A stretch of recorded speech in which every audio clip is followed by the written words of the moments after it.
toucha les yeux de ta main, né comme toi. Le saviez-vous?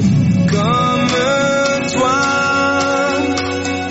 Le saviez-vous? Une émission d'enseignement sur les révélations du Seigneur pour transformer la vie du chrétien afin de mieux le préparer au retour de notre Seigneur Jésus-Christ. Le saviez-vous? Votre rendez-vous hebdomadaire qui vous transmet la parole de Dieu et vous permet de démarrer la semaine avec la révélation du Seigneur pour votre vie. Inébranlable, ton nom surpasse toute puissance. Le saviez-vous? Tous les lundis à partir de 7h30 avec Job Awoman, auteur du livre Le saviez-vous? Recueil de sons inspiration sur les révélations du Seigneur dans sa parole. Ton nom surpasse toute puissance.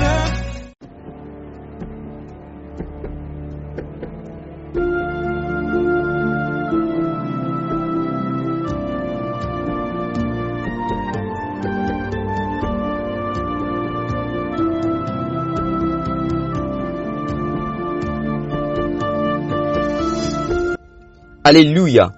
Soyez bénis au nom puissant de notre Seigneur Jésus-Christ. Alors bienvenue pour le 75e numéro de Le saviez-vous? Et le texte aujourd'hui nous dit: de même que l'Éternel demanda le fils unique d'Abraham, de même il nous demande ce que nous avons de plus cher. Parce qu'il a donné son fils unique, il ne nous demande pas moins que ce que nous avons de plus cher. Et parce que Satan utilise ce que nous avons de plus cher contre nous, le seul moyen de vivre en Jésus est de tout déposer à la croix et de faire confiance à Dieu. Soyez bénis. Alors prions le Seigneur. Seigneur Jésus, emmène-nous dans les profondeurs de ta parole. Ta parole nous fait toujours du bien. Fais-nous encore du bien aujourd'hui. Amen. Alors, question. Est-ce que tu as déposé ce que tu as de plus cher à la croix? Est-ce que j'ai déposé ce que j'ai de plus cher à la croix? Ça veut dire quoi? Déposer quelque chose à la croix. En fait, c'est quoi la croix? Et qu'est-ce qu'il faut déposer à la croix? Est-ce que tu as identifié ce que tu as de plus cher? Est-ce que j'ai identifié ce que j'ai de plus cher? Cet enseignement soulève beaucoup de questions. Et on va essayer d'apporter des réponses et de montrer l'amour profond que Dieu a pour nous lorsqu'il demande de donner ce qu'on a de plus cher. Alors, qu'est-ce que la croix? La croix de notre esprit à tous signifie la mort. C'est le lieu où notre Seigneur Jésus a donné sa vie. La croix ressemble à un lieu de non-retour. C'est un lieu de sacrifice. C'est un lieu d'abandon. Donc déposer quelque chose à la croix, c'est poser une action qui montre qu'on est prêt à renoncer à quelque chose pour Dieu. La croix, c'est un autel. Et tout ce qui va à l'autel va pour y être sacrifié. Cette chose que tu déposes donc à l'autel est morte. Elle est morte pour toi. Vous savez, quand une personne meurt, elle ne peut plus vivre sa vie. Mais elle meurt aussi pour nous. Nous ne pouvons plus vivre avec elle. Quand quelque chose meurt ou se détériore, nous ne pouvons plus l'utiliser dans notre vie. Donc tout ce qui va à la croix meurt pour nous. Nous ne pouvons plus l'utiliser dans notre vie. C'est pour cela que Paul dit dans Colossiens 3, le verset 6, « Faites donc mourir les membres qui sont sur la terre. » Donc, l'on doit mourir à des choses que Dieu ne veut pas. Alors à ce stade, nous sommes donc tous d'accord que Dieu nous appelle à faire mourir certaines choses à la croix. Et à ce stade, nous sommes tous d'accord que Dieu nous appelle à renoncer à certaines choses. Maintenant, ici, on parle de renoncer à ce qu'on a de plus cher. Il s'agit de quoi? Vous savez, quand on parle de ce qu'on a de plus cher, il y a plusieurs niveaux. La valeur d'une possession est définie par plusieurs éléments. Elle peut être définie par la valeur que lui donne celui qui l'a conçue. Ou elle peut être définie par la valeur que lui donne celui qui la possède. Elle peut aussi être définie par la valeur de ceux qui sont autour et qui voient. Mais dans notre cas, on va se concentrer sur les deux premiers cas. Alors le concepteur de l'iPhone, le portable qu'on appelle iPhone, lui donne une valeur très élevée. C'est ce qu'on appelle la valeur du concepteur. Et le prix d'un iPhone est élevé par rapport aux autres téléphones. Il y a donc des choses qui ont de la valeur aux yeux du concepteur, c'est-à-dire aux yeux de Dieu, mais que l'on peut penser comme n'ayant pas de valeur. De même, quelqu'un peut posséder un vieux bijou offert par sa mère, auquel les hommes n'accordent pas de valeur, mais qui est d'une forte valeur pour celui qui la possède. Et Dieu peut, dans certains cas, accorder de la valeur à ce que vous valorisez. Parce qu'en matière de sacrifice, la chose qu'il nous demande n'a peut-être aucune valeur pour lui, mais vu que cela nous est cher, cela signifie que la donner nous coûte quelque chose et occupe une place importante dans notre cœur. En fin de compte, lorsqu'on parle de ce qui est cher pour nous, on en vient au cœur. Tout ce qui a de la valeur a d'abord de la valeur dans le cœur. Ce que vous avez de plus cher, c'est donc quelque chose ou même quelqu'un qui occupe une place importante dans votre cœur. Maintenant, déposer à la croix ne signifie pas nécessairement donner physiquement. Cela commence d'abord dans le cœur. Dieu veut que vous lui donniez la place que ces choses occupent dans votre cœur. Si c'est de l'argent, avant même que vous n'ayez la force de donner votre argent à Dieu, vous allez devoir le lui donner dans votre cœur. Avant que l'acte ne se pose, il y a une action, il y a quelque chose qui se produit dans le cœur. Et la Bible nous dit que Dieu a demandé le fils unique d'Abraham. Nous connaissons tous la fin de l'histoire. Abraham n'a pas tué son fils Isaac. Et Dieu a donné un bélier à la place de son fils. Mais, ce à quoi on ne fait pas toujours attention, c'est que Abraham avait déjà donné Isaac dans son cœur. C'était son fils unique.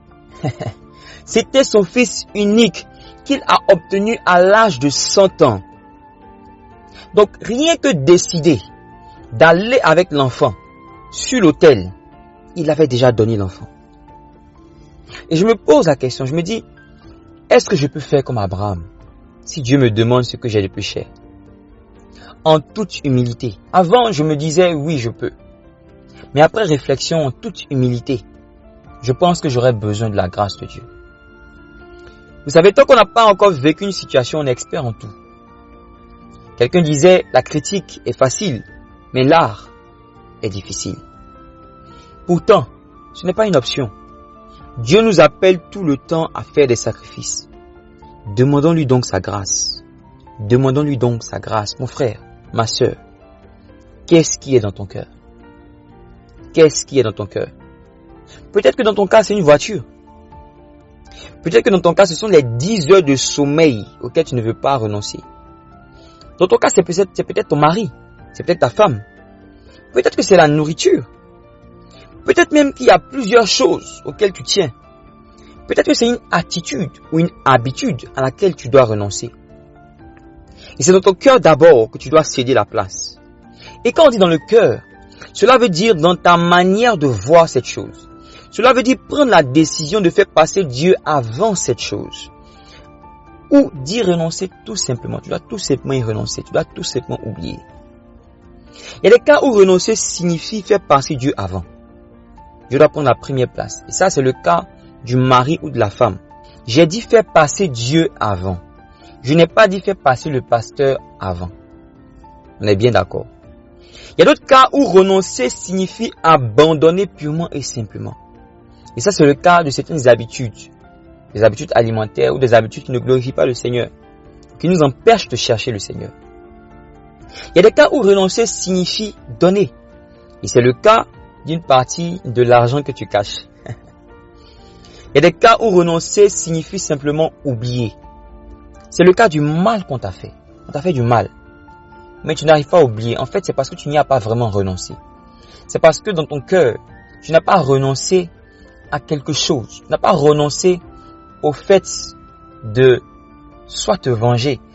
Tu n'as pas renoncé. Tu dis que tu as pardonné, mais c'est comme si on t'avait fait la chose hier. Que la grâce et la force qui a été donnée à Abraham, celui qui a renoncé à ce qu'il avait de plus cher, que cette grâce te soit donnée au nom de Jésus. Je sais que ce n'est pas facile. Mais si Jésus a pu pardonner ceux qui l'ont crucifié à la croix, si Étienne a pu pardonner ceux qui l'ont lapidé, si ceux qui ont été lapidés ont pu le faire, alors tu peux le faire. Toi, tu n'as pas encore perdu la vie, tu as perdu beaucoup de choses, c'est vrai. Mais tu es vivant. D'autres ont perdu la vie. Au moment de perdre la vie, ils ont pardonné. Que Dieu te donne la force. D'autres sont aussi passés par ton cas, ont vécu des choses immondes, mais ont réussi à pardonner. Tu peux le faire par la grâce de Jésus. Tu peux le faire. C'est comme ça la vie. Certains sacrifices sont plus grands que d'autres. Et c'est Dieu qui nous donne la grâce, la force de le faire. De manière radicale. C'est lui seul qui peut le faire. Alors j'ai été béni par la vie, par le témoignage d'un couple missionnaire qui a dû tout abandonner pour obéir au Seigneur. Et il disait que si Abraham n'avait pas obéi à Dieu en acceptant de donner Isaac, il n'aurait jamais su qu'il y avait un bélier qui devait le remplacer. Il n'aurait jamais eu la grâce et la bénédiction qui étaient rattachées à cette obéissance. Quand Dieu nous demande de renoncer à quelque chose, c'est pour nous faire du bien. Le simple fait d'entreprendre le voyage pour la montagne de Morija, dans le but de donner son fils, signifiait qu'Abraham avait déjà donné son fils à Dieu. Vous savez, depuis le premier jour où Abraham a décidé d'entreprendre ce voyage, Abraham avait donné son fils dans son cœur. Isaac était déjà mort dans le cœur d'Abraham. Il avait déjà donné la place d'Isaac à Dieu dans son cœur. Abraham a marché 3 jours jusqu'à la montagne de Morija. Et le 3e jour, alors qu'il s'apprêtait à sacrifier l'enfant, Dieu envoya un bélier pour le remplacer. Ce 3e jour-là, Isaac ressuscita dans le cœur d'Abraham. Alléluia. De même que Christ est parti à la croix, et le 3e jour est ressuscité. Le 3e jour, Isaac ressuscita dans le cœur d'Abraham. Ce 3e jour, Isaac est ressuscité. Mais il n'est pas ressuscité pour reprendre sa place dans le cœur d'Abraham, parce que Dieu occupait déjà cette place. Isaac est ressuscité dans le cœur d'Abraham, mais en Dieu. C'est-à-dire que, on va prendre une image. Si la place d'Isaac dans le cœur d'Abraham représentait un cercle, Abraham a enlevé Isaac. Il a enlevé le cercle et il a mis Dieu à la place. Et donc le 3e jour, quand Isaac est revenu, il n'y avait plus de cercle, il n'y avait plus de place pour lui, mais il y avait une place, c'était Dieu. Donc Isaac est rentré dans le cœur d'Abraham en Dieu. J'aimerais te dire que la croix, ce n'est pas seulement le lieu de la mort et du renoncement, c'est aussi le chemin de la résurrection. Et tout ce qui va mourir à la croix, tout ce à quoi tu renonces à cause de Dieu, ressuscite en Jésus. C'est la loi de l'autel qu'on appelle la croix. Ce à quoi Jésus te demande de renoncer, c'est pour ton propre bien. C'est parce qu'il veut te donner la version sanctifiée, la version divine de ce que tu possèdes. Mais s'il n'y a pas de croix, il n'y a pas de résurrection. S'il n'y a pas de mort, il n'y a pas de résurrection. S'il n'y a pas de renoncement, il n'y a pas de résurrection. Abraham a renoncé à son fils. C'est le renoncement aux proches et aux membres de la famille. David a dit, je n'offrirai point à l'Éternel mon Dieu des holocaustes qui ne me coûtent rien. 2 Samuel 24, verset 24. C'est le renoncement à l'argent. Daniel et ses amis ont mangé des légumes pendant 3 ans, alors que les autres jeunes gens mangeaient les repas et des viandes du roi. Ça, c'est le renoncement à ton régime alimentaire. Élisée labourait dans son champ et Dieu l'appela. Il laissa tout pour suivre Élie. Pour certaines personnes, c'est le renoncement au travail pour le ministère. Et les exemples de renoncement sont multiples dans la Bible. Mais le plus grand exemple de renoncement est celui de notre Seigneur Jésus-Christ. Le renoncement de Jésus, croyez-moi, n'a pas commencé à la croix. Matthieu 16, verset 21 dit, « Dès lors, Jésus commença à faire connaître à ses disciples qu'il fallait qu'il allât à Jérusalem, qu'il souffrit beaucoup de la part des anciens, des principaux sacrificateurs et des scribes, qu'il fut mis à mort et qu'il ressuscita le 3e jour. » Jésus a commencé à dire à ses disciples qu'il allait mourir bien avant qu'il soit arrêté. Pourquoi? Parce que Jésus avait déjà donné sa vie pour nous dans son cœur. Et tous les jours qu'il a fait sur terre, il devait vivre comme un humain, sachant qu'il avait la capacité de vivre comme Dieu. Tous les jours, il a porté sa croix. Oui, la croix est un autel qui se déplace. C'est la raison pour laquelle il nous a demandé de porter notre croix chaque jour. Dans Luc, le chapitre 9, le verset 23, il est écrit: puis il dit à tous, si quelqu'un veut venir après moi, qu'il renonce à lui-même, qu'il se charge chaque jour de sa croix et qu'il me suive. Jésus veut que nous renoncions à notre manière de vivre, à nos convictions, à nos projets, à notre mentalité, et que nous les envoyions à la croix pour qu'il ressuscite en lui, comme Isaac est ressuscité en lui, dans le cœur d'Abraham. La méthode de Dieu, c'est tout perdre pour tout gagner, disait Loren Cunningham, le fondateur de Jeunesse en Mission. C'est contre nature, c'est difficile à comprendre, mais beaucoup d'entre nous ne veulent pas appliquer cela. C'est pour cela que vous avez encore des problèmes. Et quand le prince de ce monde vient, il trouve des choses qui ne sont pas mortes et qui lui appartiennent en vous. Vous le chassez, mais il rit. C'est dans votre propre intérêt de renoncer à ces choses. C'est dans votre propre intérêt afin que Satan ne trouve plus rien en vous. Ne trouve plus rien en vous. Ne trouve plus rien en vous. Accepte l'offrande de ma vie. Viens remplir le vase que je suis. Seigneur, je renonce à ma vie. Reçois favorablement les projets de mon cœur, les sentiments de mon âme. Accepte l'offrande de ma vie.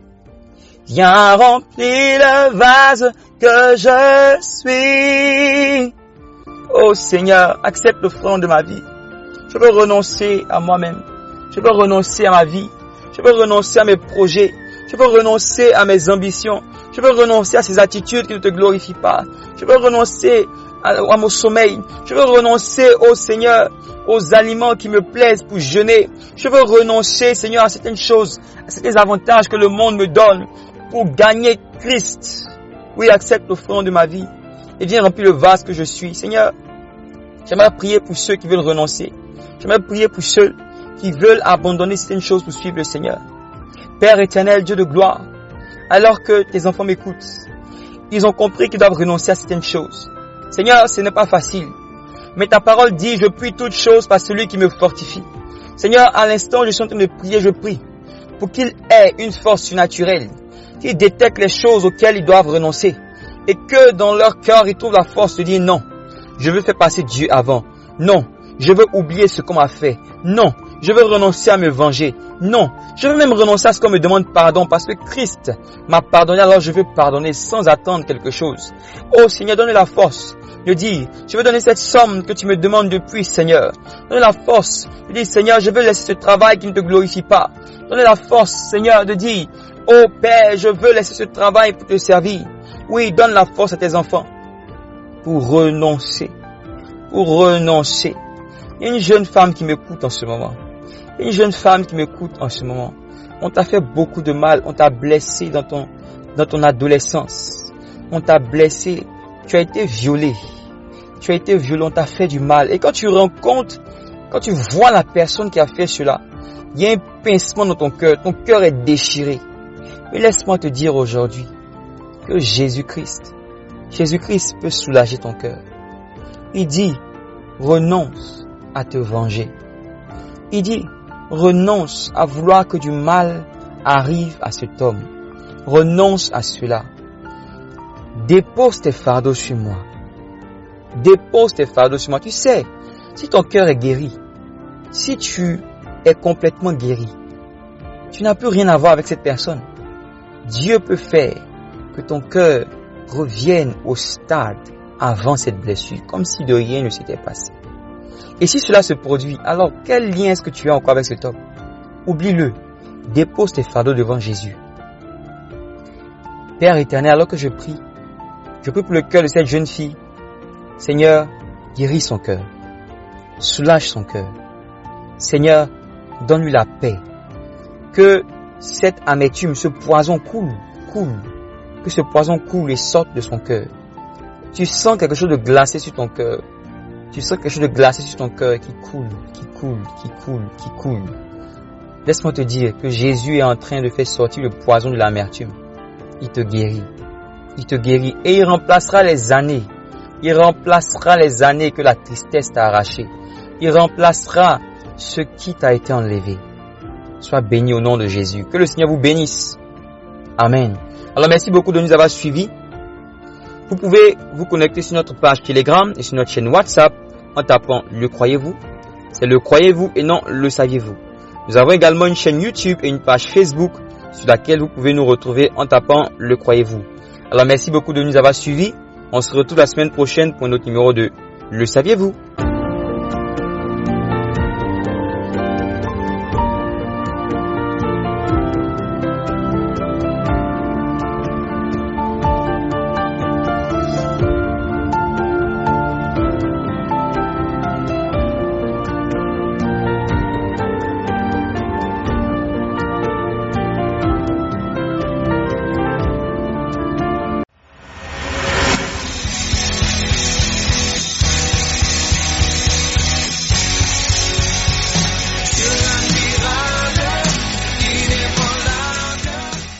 C'était Le Saviez-vous avec Job Awomon, auteur du livre Le Saviez-vous, recueil de sons d'inspiration sur les révélations du Seigneur dans sa parole. Rendez-vous chaque lundi à 7h30 sur Radio La Voix Sainte pour un autre rendez-vous de Le Saviez-vous.